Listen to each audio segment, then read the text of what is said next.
rehab work, ran with the team, and gave it a day of rest the other day, and today it feels fine. Any swelling or anything like that? No swelling, just minor soreness in it, but I'll be able to compete in practice, and it'll be fine. Was there? You seem to think after the Michigan State game you were going to be back by the end of the regular season.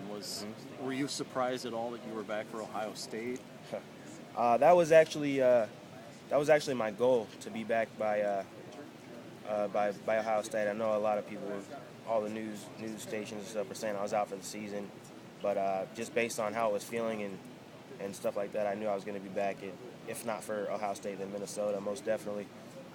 And that's just really a credit to all the doctors and trainers who helped me through this healing process. And I know a lot of people were praying for me and wishing me a fast, speedy recovery. So, I thank all those people for keeping me in their thoughts. But once again, the doctors and trainers, they had a great rehab program for me, and without them, I wouldn't be back. I wouldn't have been back on Saturday. Was there much soreness? At the beginning of the game, it was pretty sore. I could notice on my cutting and stuff like that. But as the game went on, my adrenaline just kicked in, and I couldn't feel my ankle anymore. So at that point, I just started to run. Yeah, you got a pretty good pain threshold anyway, or? Yeah, all the years of football, I've learned to kind of block out pain and stuff like that. So it's great to have that asset with you as you're playing. You played basketball too. Did you ever have ankle stuff playing basketball? Never.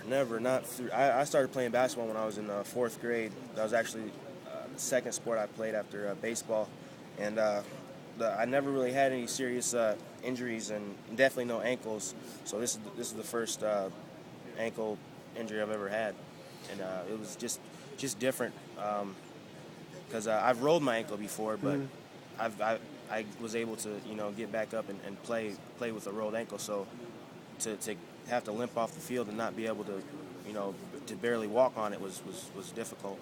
What's your therapy going to be like this week? I mean, how will you proceed through practice and just keeping it treated? I'm not sure how practice is going to go. I might still be in a red jersey just because just precaution reasons. Don't know anybody falling on or anything. But my therapy will be the same. I'm going to go in and ice it and do some balancing exercises on it, stuff like that. And yeah, I should be good by Saturday. What was the feel on offense when you guys decided to go for the overtime? I know there's been a lot of made of that since Saturday. Yeah, the offense, we're behind Coach Ferentz 100%.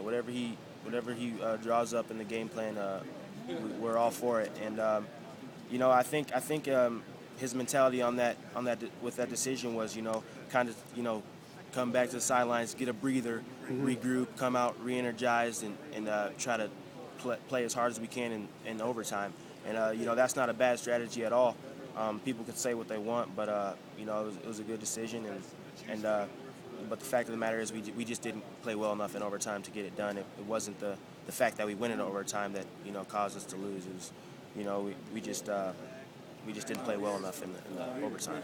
There wasn't a sense at all like, oh man, I can't believe he's not going. You guys, I mean, that seemed, at least for me in the press box, I'm thinking to myself, yeah, that's Coach Ferentz. That's pretty much what he's about. He's gonna play the percentages and want to do the proceed that way. Yeah, he's always operated that way and play the percentages.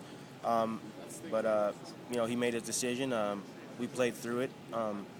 Unfortunately, they had the last possession, and there's not much you could do on a field goal except maybe try and block it and hope he missed.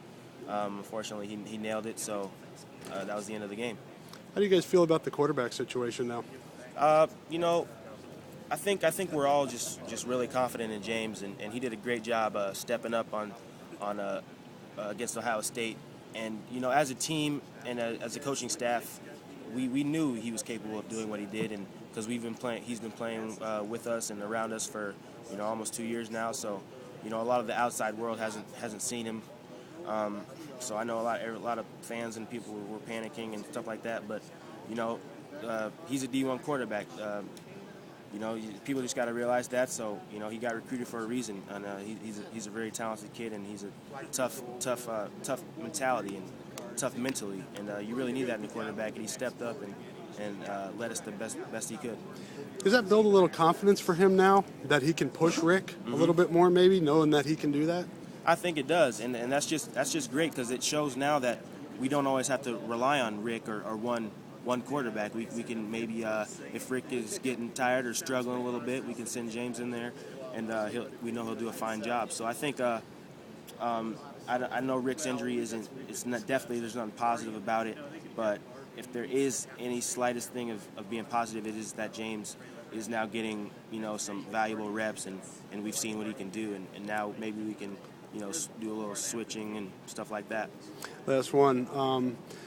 Kind of what Trey's gone through since Saturday, the Facebook stuff, and having him feeling the need to apologize. Can you talk a little bit about that and how you feel about it? I just think it's horrible that people are messaging him on Facebook and with such negative attitudes and negative comments. The guy had a bad game, and that's going to happen. You can't play 100% all the time and be perfect all the time. It's not good. And I know a lot of fans are upset, but Trey's a warrior, and I know he tried his best out there, and he was giving his all. He was diving for balls and stuff like that. So it wasn't like he was trying to do that on purpose. He wanted to win as much as the rest of us, and he's a warrior. So I know he's going to keep his head up, and he's going to come in here and have a great week of practice, and we're not turning our back on him. Thanks, Adam. No problem.